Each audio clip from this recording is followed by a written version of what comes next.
sound.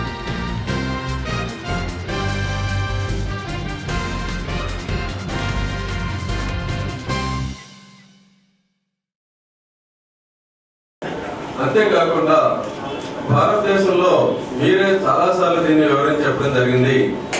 ప్రభుత్వ పెద్దలమైనటువంటి శాసనకర్తలు, మంత్రివర్యులందరినీ కలిసి ఈ ప్రాబ్లం మీద సెన్సిటైజ్ చేయాలి.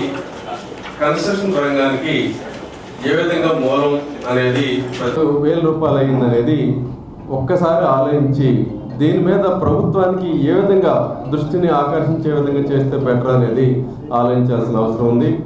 ఎందుకంటే ప్రభుత్వ శాఖలను కూడా వాళ్ళు ఏ విధంగా వాడుకుంటున్నారు అనేది కూడా ఈ సందర్భంగా మీరు అర్థం చేసుకోవాలి.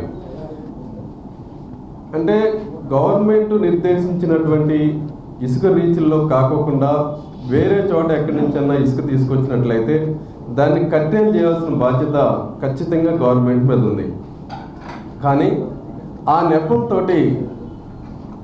కంప్లీట్గా ఇసుక సరఫరా కాని పరిస్థితిని గవర్నమెంటే సృష్టిస్తే ఏ విధంగా ఉంటుందనేది ప్రస్తుత పరిస్థితి తార్కాణం అనేది మీరు అర్థం చేసుకోవాలనేది మేము క్రీడా తరపున మనం చేసుకుంటున్నాం.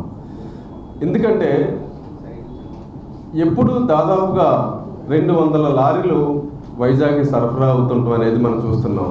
ఇటు గోదావరి జిల్లాల నుంచి కానివ్వండి, ఇటు మన నాగావళి రివర్ నుంచి శ్రీకాకుళం నుంచి కానివ్వండి, అటు ఇటుగా దాదాపుగా అటు 100 లారీలు ఇటు 100 లారీలు మినిమం వైజాగ్ వచ్చే పరిస్థితి నుంచి ఈ రోజున ఏ విధంగా దాన్ని కట్టేలు చేసి ఖచ్చితంగా అంటే దొరకని కృత్రిమ కొరతని సృష్టించి ఇది దాదాపుగా ఈ రోజున పరిస్థితి ఏంటంటే 20 నుంచి 25,000 రూపాయల దాకా తీసుకెళ్ళిపోయి ఆ రకంగా కొరతను సృష్టించే పరిస్థితి తీసుకురావడంలో ఎవరి పాత్ర ఎంత ఉందనేది నిశ్చితంగా గమనించాల్సిన పరిస్థితి ఉంది.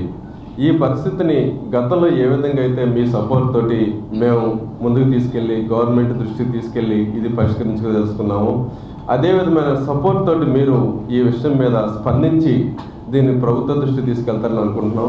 ఎందుకంటే